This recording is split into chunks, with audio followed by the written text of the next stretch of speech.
흙이 죽어가고 있다. 최정지음. 양력 1939년 경북생.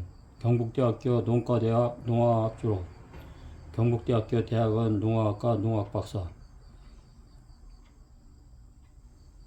경북대학교 농과대학 학장역임. 조선은 토양학 실험, 환경과학의 다수 지음. 일본 큐슈대학 대학원 농화학과 농학박사.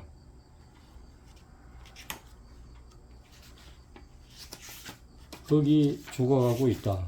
흙이 차례. 흙과 생명. 생명의 근원. 불가에서는 모든 생물은 흙에서 태어나서 흙으로 돌아간다고 했습니다. 또한 구약성서 창세기 편에는 하나님이 6일 동안에 천지와 만물을 다 이루시고 난 후 주인이 될 인간을 하나님의 형상을 따라 흙으로 지으셨다고 기록되어 있습니다. 이와 같이 생명은 신의 전유물이었고 신의 영역을 벗어난 생명의 창조는 불경스러운 것으로 되어왔습니다. 그런데도 인간은 생명의 근원을 찾아내고자 부단히 신의 영역에 도전장을 보냈습니다. 과연 생명은 흙에서 시작한 것일까요? 이 질문은 오래전부터 있어 왔으며 그 해답을 구하기 위하여 수많은 학자들이 고심하고 노력해 왔습니다.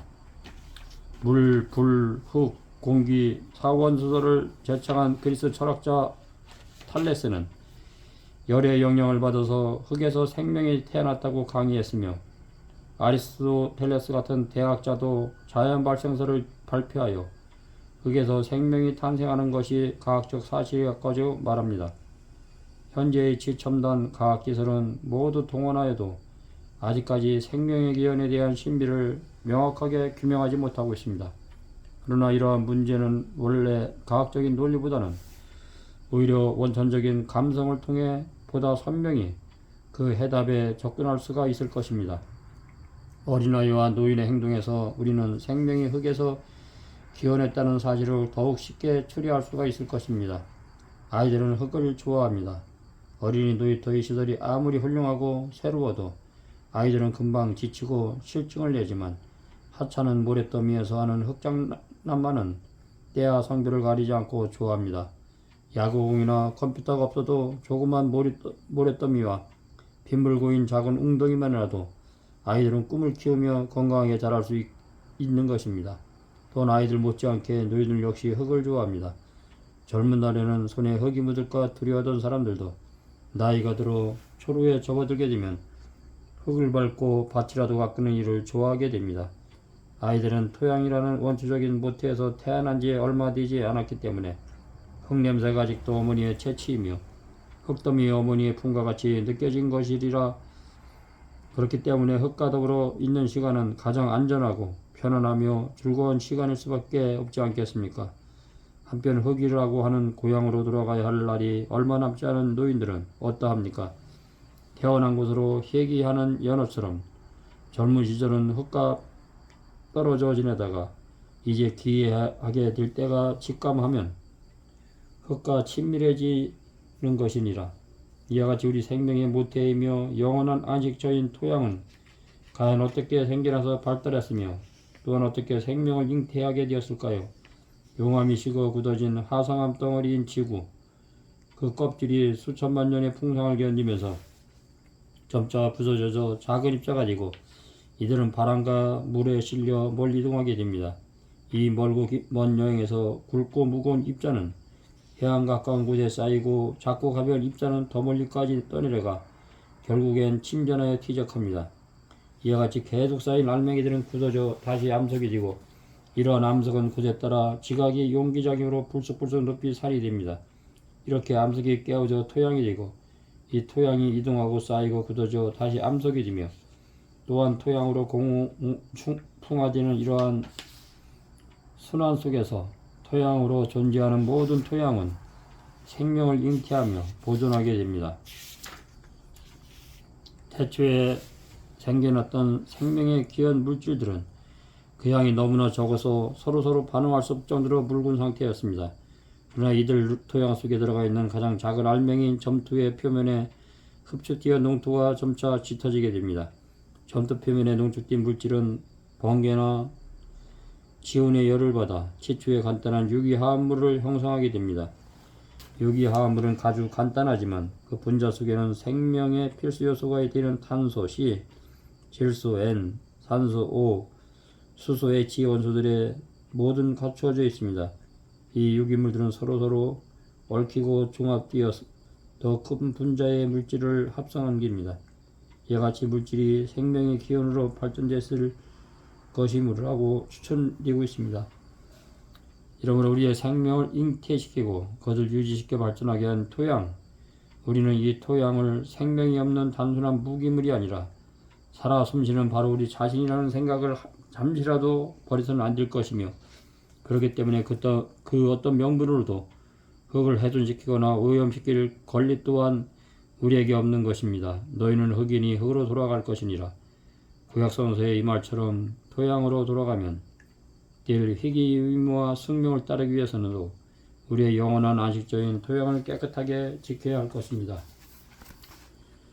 지구의 종말을 부를 토양오염, 끝간대를 가늠할 수 없는 강대무변한 우주 공간에 헤아릴 수 없이 많은 별들이 존재하고 있지만 지구 위의 별에서 생명체를 발견했다는 뉴스를 들을 수는 없습니다.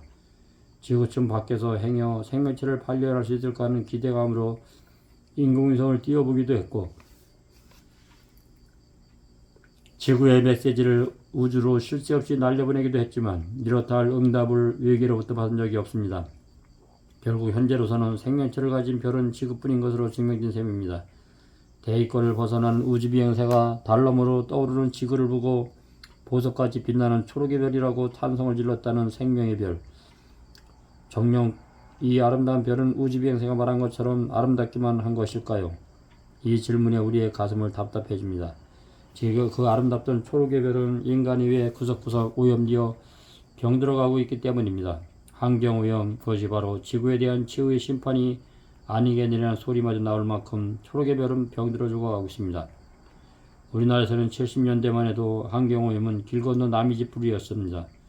그러던 것이 80년대에는 대기오염이다, 수질오염이다 하고 걱정하게 되었으며 90년대로 접어들면서 토양오염마저 두려워하게 되었습니다. 대기가 오염되고 물이 오염된 연후에 토양이 오염됩니다. 그런 만큼 토양오염이란 환경을 지켜줄 마지막 보루가 무너져가고 있는 것을 의미합니다. 대기 오염되면 숨이 답답해지고 머리가 아파하며 흰옷이 빨리 검어지려 등 그 증상을 쉽게 느낄 수 있습니다. 수질 오염 역시 물고기가 죽거나 물이 냄새와 색이 변하기 때문에 그 위기감을 금방 알아차릴 수가 있습니다. 그러나 토양의 오염은 경우가 다릅니다. 토양은 그것이 아주 못쓰게 되기 전까지는 오염되었다는 사실조차 알기 어렵다는 것이 특징입니다. 오염 상태를 직접 피부로 느낄 수 없기 때문에 오염 토양에서 자란 식물을 섭취한 동물에게 이상이 일어나거나 인간에게 직접 그 피해 증상이 나타날 때에야 비로소 토양의 오염을 의심이나마 하게 됩니다. 또한 토양은 그것이 한번 오염되고 나면 다시 본래의 깨끗한 토양으로 환원시키기 지극히 어렵다는 점에서 대기오염이나 수질오염보다 무섭고 위태롭습니다. 그렇기 때문에 토양이 오염되었다는 사실은 극단적으로 말하면 생명의 종말을 의미하게 되는 것입니다. 우리의 생명을 탄생시킨 모태, 그것이 바로 토양이라는 것은 누구도 부인하지 못할 것입니다. 그 속에서 우리의 생명이 태어났고 앞으로도 그것 안에서 우리의 삶을 유지시킬 수밖에 없는 토양, 그래서 토양을 오염시키는 일은 인류를 죽음으로 몰고 가는 행위이며 더 나아가서는 죄 없는 다른 생명체들마저 살해하는 일이 되는 것입니다. 그러나 우리는 과연 이 일에 대해 얼마만큼 심각하게 생각하고 있을까요? 아니, 토양 그 자체에 대해서 한 번이라도 심각하게 생각해 본 적이 있었습니까? 관념상으로 누구나 토양의 고마움을 안다고 합니다. 그것은 인류의 시작과 더불어 위식주는 물론 생활에 필요한 모든 것을 토양에서 구해왔고 앞으로도 그렇게 할 수밖에 없기 때문일 것입니다.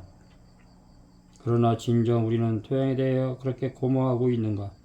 토양이란 단어에 대하여 깊이 생각하지도 않으면서 쉽게 찬사를 보낸다. 그러나 막상 토양을 대할 때는 더럽고 하찮을 것이라는 치부하고만 우리의 간사함을 속절없는 인간적인 비극으로만 할 것인지, 토양에 대한 인간의 짓거리는 금수보다 못하다. 아니, 그보다 식물마다 못하다.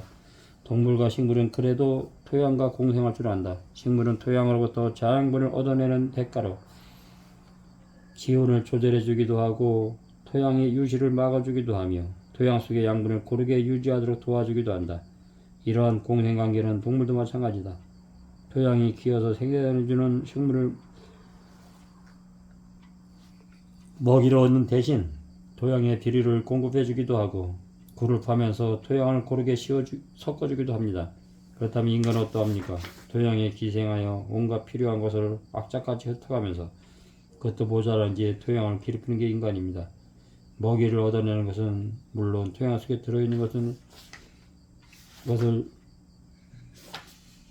얄팍한 인간의 지혜로 굵어내어 마음대로 이용하고 못쓰게진 독성의 찌꺼기를 주저하지 않고 토양의 얼굴에 마구 던져버리는 망나니가 바로 인간인 것입니다. 그럼에도 불구하고 토양은 인간이 버리는 모든 독성분을 묵묵히 걸러주고 너그럽게 인간을 포용해줍니다. 우리가 딱딱한 바위덩어리가 수천 년간의 길고 긴 풍성에서 시달리면서 깎여져 나가고 가까스로 생기는 짙고 부드러운 물질, 토양은 그러한 운명을 지니고 태어난 자신을 인간에게 아무런 저항도 없이 그대로 내맡긴 채 생명체를 탄생시키고 그것을 유지하는 사명을 잠시도 저버리지 않고 끊임없이 활동하며 살아 움직여 왔습니다. 그러나 끝이 보이지 않는 인간의 욕망은 결국 토양을 병들게 했고 그 때문에 토양은 더 이상 인간의 숙주 노릇을 하기 힘든 지경에 이른 것입니다. 그뿐 아니라 시멘트나 콘크리트 마구 그 표면을 쳐발라 토양을 잠식합니다. 토양도 서슴지 않고 고문도 서슴지 않고 행하고 있습니다. 기생물은 숙주가 없어지고 따라서 멸망하게 마련인 것, 토양을 재생불능으로 파괴한다면 우리의 생명 역시 거기에 끝장이 날 것입니다. 또한 태초로부터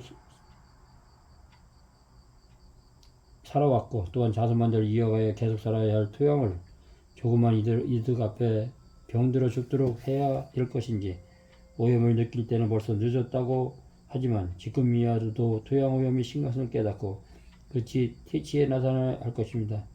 늦었다고 느끼는 순식간이 그대로 가장 빠른 시점인 것을 우리가 분명히 알고 있기 때문입니다.